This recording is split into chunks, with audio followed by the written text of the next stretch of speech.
Satoshi Call, seu resumo semanal do mundo cripto. O mercado até criou uma expectativa de que poderia colocar o Bitcoin acima dos $60 mil, mas a pressão vendedora impediu o movimento. Apesar de não termos muitos indicadores macroeconômicos essa semana, os próximos dias serão agitados e com muita especulação sobre as falas de Jerome Powell no simpósio de Jackson Hole e também a ata da última reunião do Federal Reserve. Mas para além disso, vamos discutir aqui o que podemos esperar para o mercado de criptomoedas nos próximos dias. Eu, Beto Fernandes, analista de conteúdo e criptomoedas da Foxbit, trago todos os detalhes do mercado para você agora, no Satoshi Call desta segunda-feira, 19 de agosto de 2024. China e Europa. Fala aí, pessoal, muito bom dia. Começando o Satoshi Call de hoje, a gente já faz aquele nosso giro macroeconômico, juntando aqui zona do euro e China, porque a gente teve não tantos indicadores macroeconômicos, mas algumas coisas importantes para discutir. Falando da zona do euro primeiro, a gente viu uma queda da produção industrial, mas é uma queda de recuperação, né? A gente teve uma queda de quase 1% em maio e agora a gente está vendo uma queda de 0,1% em junho. Ou seja, lembrando que esses são os dados já compilados, né? Não é mais a prévia. Ou seja, a economia da zona do euro ainda, pelo menos a parte industrial, ainda está em queda, mas há uma melhora aí no sentimento. Apesar de que a expectativa era de uma alta de 0,4. O PIB ficou ali, mostrou um cenário bem positivo, né? Quando a gente faz a análise anual aqui, a gente teve 0,4% no mês passado para agora 0,6%. Em linha com o esperado pelos analistas, o que sugere que muito do que está puxando a economia da zona do euro é de fato o varejo. Olhando para a China agora, a produção industrial por lá também caiu de 5,3% para 5,1%, beleza, em território positivo, mas abaixo do esperado pelos analistas.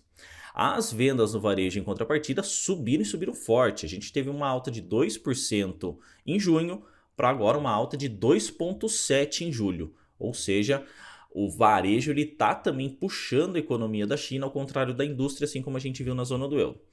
E chama atenção também a taxa de desemprego, que deu uma leve subida ali de 5% para 5,2%, a expectativa era de 5,1%, então ali faz aquele joguinho de números, né? Margem de erro e tal, você coloca ali a taxa de desemprego na China meio igual. Mas fato é que as condições macroeconômicas de cada região são totalmente diferentes, né? A China está pensando o quão rápido eu vou crescer, enquanto a zona do euro está pensando se vai crescer. Mas fato é que essas economias estão um pouco mais equilibradas e com uma estrada bem mais pavimentada do que talvez os Estados Unidos, como a gente vai discutir agora. Estados Unidos. Nos Estados Unidos, a gente tem um mix de vários indicadores. Começar pelos indicadores inflacionários. Bom, a inflação ao produtor desacelerou um pouquinho, 0,1% mais desacelerou. O CPI ele mostra uma leitura diferente. No mensal, a gente teve uma alta de 0,1 para 0,2, em linha com o esperado pelos analistas. Mas quando a gente olha na base anual, a gente vê uma ligeira queda de 0,1%. Era 3 e agora está em 2,9. Ou seja, parece que a inflação começa a dar um respiro por lá, mas ainda não é o que o Federal Reserve gostaria de ver.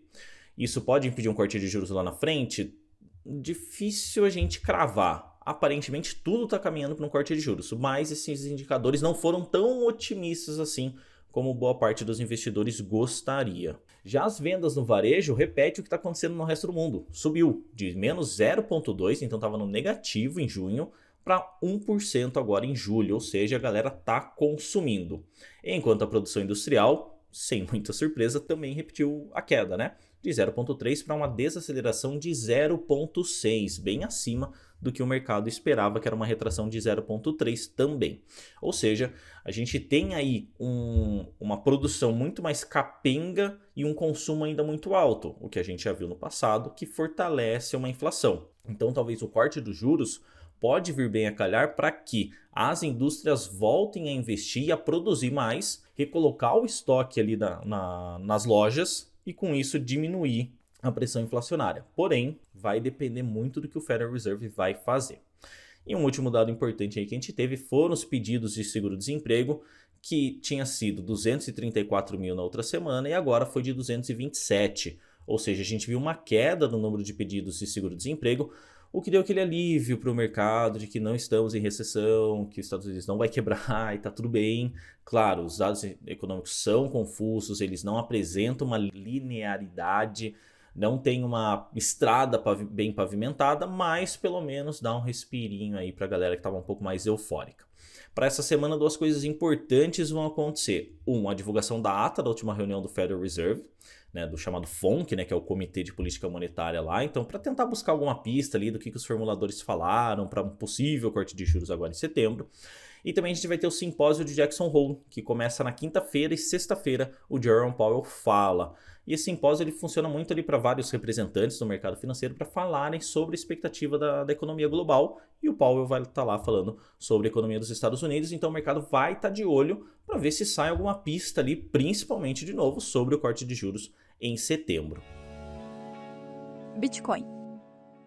Agora, jogando a conversa pro Bitcoin, a gente teve uma semana passada aí de um movimento bem lateralzinho ali, sem muita graça. Teve quedas, também teve recuperações, então o mercado ainda seguindo um canal lateral muito extenso, de longo prazo. E a gente começa a olhar agora para os dados, né? Então a gente viu os ETFs seguindo essa tendência também, né? Os ETFs de Bitcoin, por exemplo, não apresentaram grandes saídas, ali em torno de 80, 90 milhões de dólares, alguns dias 100.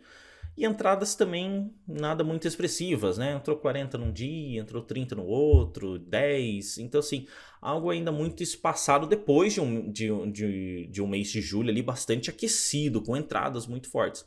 Mas fato é que a última semana foi bem morna e a gente vai acompanhando, evidentemente, dia a dia aqui os dados para entender como que está a demanda institucional. Fato é que a gente pode estar começando a ver uma queda na pressão vendedora. Os mineradores eles reduziram bastante as vendas deles, que eles estavam utilizando exchange e mesa de balcão também, né? Quando você, né, o famoso OTC, quando você consegue ali fazer uma negociação diferenciada, de grandes volumes principalmente. E a gente está vendo que esse comportamento está diminuindo, ou seja, pode ser que a pressão de venda, pelo menos dos mineradores, esteja em queda. Agora, o que chama a atenção é que o governo norte-americano movimentou quase 600 milhões de dólares em Bitcoin na última semana. Isso pode servir, né? A gente viu recentemente, né, o que o governo alemão fez, o que a própria Mt. Gox fez, né, a pressão vendedora que essas transações tiveram no mercado. Então esse movimento dos Estados Unidos pode trazer também uma onda de liquidez. Mas é um negócio para a gente acompanhar, porque por enquanto não é só os Estados Unidos, não tem mais governo alemão, não tem Mt. Gox transacionando. Mas aquele alerta ligado, porque pelo menos uma volatilidade a gente pode observar nos próximos dias. Ao mesmo tempo, a gente viu um mercado de derivativos muito desaquecido, né? O funding, que é aquela taxa de financiamento, né? Então, se tem mais posições abertas de compra, são os compradores que estão pagando essa taxa de 8 em 8 horas. Se tem mais posições de venda, quem está pagando são os vendedores, também seguindo essa lógica de 8 em 8 horas. O funding está negativo, o que isso significa? Que tem mais posições de venda do que de compra.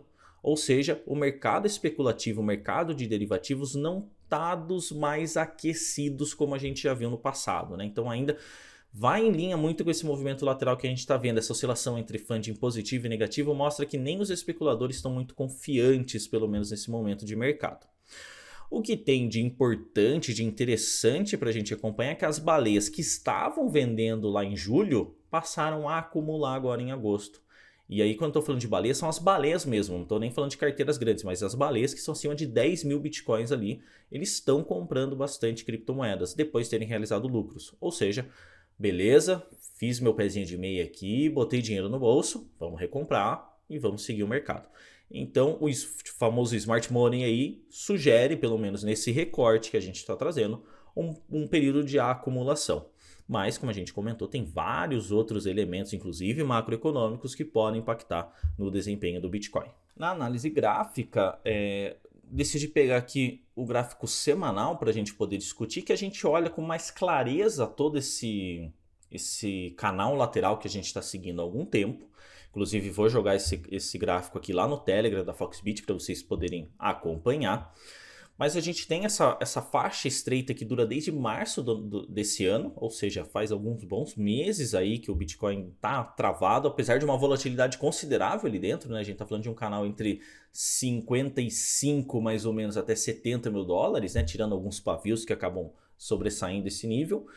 Mas fato é que a gente está nesse mercado lateral, inclusive corroborado pela banda de Bollinger, que também voltou a estreitar suas linhas num nível aí não visto desde outubro do ano passado, quando o Bitcoin ainda estava ali na casa dos 25 mil dólares, pensando se ia voltar a subir ou não. Ou seja, a gente está vendo o mercado que ele de fato está esperando alguma coisa acontecer, que provavelmente vai ser ali o corte de juros dos Estados Unidos, que vai ser o gatilho, talvez, para a gente ver um mercado de alta mais robusto. Mesmo assim, a lateralidade é vista também em indicadores relativamente atrasados, né? São médias móveis ali, que acaba pegando uma perspectiva um pouquinho de atraso, mas mesmo assim a banda de Bollinger está estreita, sugerindo que cada vez mais a gente está próximo de um rompimento para uma tendência, seja ela uma tendência de baixa ou uma tendência de alta, mas os preços estão ficando estreitos demais para o indicador, então geralmente quando há esse estreitamento, depois de um período ali, a gente acaba vendo um rompimento. No indicador de Fibonacci que a gente tem de interessante que converge com duas linhas importantes da banda de Bollinger é que a gente tem um suporte ali na região dos 55 mil dólares, que vai junto com a linha inferior da banda de Bollinger, e a gente tem ali uma resistência na casa dos 64, 65 mil dólares, que vai com a mediana da banda de Bollinger. Ou seja, são dois níveis importantes que pode justamente encaixotar o Bitcoin mais uma vez em um caixote bem mais estreito agora. Mesmo assim, são níveis que a gente pode observar. Se o Bitcoin cair abaixo dos 55 mil, a zona dos 50 mil são outro nível, outro nível importante de suporte já testado no passado. Já a resistência ali, a gente viu um teste também há não tanto tempo, né? Algo em torno ali na semana de 15 de julho, mas desde então a gente teve poucos repiques ali para cima numa tentativa de alta. Se romper essa região de 64 mil dólares, aí a gente está falando de novo, possivelmente, potencialmente, os 72 até 75 mil dólares que a gente estaria vendo aí uma renovação da máxima histórica. Importante observar o que? O RSI, ele segue em tendência de baixa, apontando agora os 48 pontos, o que é um mercado muito próximo de um equilíbrio, mas sugerindo ali uma ligeira pressão vendedora. A gente bateu recentemente num fundo que a gente não tinha visto desde, pasmem, outubro de 2023. Que foi quando o Bitcoin ainda estava dentro do canal lateral da banda de Bollinger e ainda sem uma tendência muito definida de alta. Ou seja, esse pode ser de fato o fundo do RSI e o mercado volte a comprar e o preço volte a subir. Caso contrário, a gente tem um outro nível importante, bem mais baixo, que é dos 25 pontos do RSI. Esse nível foi visto da última vez em junho de 2022, quando o mercado estava no fundo do fundo, né? Quando estava ali na região dos 18, 15 mil dólares. Ou seja, para descer ali foi onde marcou o último o fim do bear market na realidade, né? A gente poderia descer até lá? Poderia descer. Não há sinais de que uma pressão vendedora desse tamanho aconteça. Inclusive a gente está, né, o preço hoje está muito mais alto do Bitcoin, então a gente poderia ter caso ele siga esse movimento, talvez o preço não desça tanto até os 15 mil dólares. Mas fato é que não tem tantos indícios de uma pressão vendedora deste nível nesse momento de mercado. Mas claro, nada é impossível, a gente sabe o quão volátil é a indústria cripto, então a gente pode acabar vendo uma onda de liquidez. Mas o que a gente observa é que nesse recorte um pouco mais amplo, a gente bateu um nível de suporte no RSI e a tendência é que ele volte a subir. Mesmo assim, não podemos descartar novas quedas. Para a gente fazer aquela arrematada do nosso Satoshi Call, a semana ela não vai trazer aquela volatilidade momentânea saiu um indicador e o Bitcoin caiu, saiu um indicador e o Bitcoin subiu. A gente vai ter muito mais um movimento especulativo, porque vai depender da interpretação, não de números, mas de discursos dos representantes do Federal Reserve, seja pela ata ou seja pelo discurso do Powell no simpósio de Jackson Hole. Ou seja, a gente vai ter um momento de bastante especulação, porque nada disso a gente vai poder cravar. O Powell pode falar alguma coisa importante, mas que dificilmente ele vai bancar que em setembro a gente vai ter o corte de juros. Ou seja, a gente vai pegar nas entrelinhas do que ele está falando e tentar interpretar alguma coisa. Isso traz volatilidade, porque não são dados físicos ali, né? Dados concretos para a gente poder olhar. São apenas falas. E a gente sabe que nesse momento, o Powell principalmente é um cara que saboneta bastante quando ele está falando, né? Ele nunca crava nada, o que é de certa forma até responsável da parte dele, mas, queira ou não, isso traz volatilidade e abre espaço para especulação. Então, para a semana, apesar de a gente não ter dados econômicos brutos, a gente vai provavelmente ter uma forte onda de liquidez mais para o final da semana ali, né? Já que quarta sai a ata do FONC e sexta o Powell fala. Então, coisas para a gente ficar de olho aí e entender principalmente o comportamento aí dos big players, né? Então, as baleias acumulando, os investidores institucionais num modo não compra, mas também não vende, e também a parte dos mineradores aí que parece ter reduzido o volume de vendas recentemente. Esses foram os detalhes do mercado, pessoal. Então, agradeço muito a audiência de vocês aqui no Satoshi Call dessa segunda-feira, 19 de agosto de 2024. Eu, Beto Fernandes, analista de conteúdo de criptomoedas da Foxbit, vou ficando por aqui. Mas lembrando que segunda-feira tem mais um episódio do Satoshi Call com todos os detalhes do mercado cripto e também da macroeconomia. Valeu, pessoal. Forte abraço e até lá!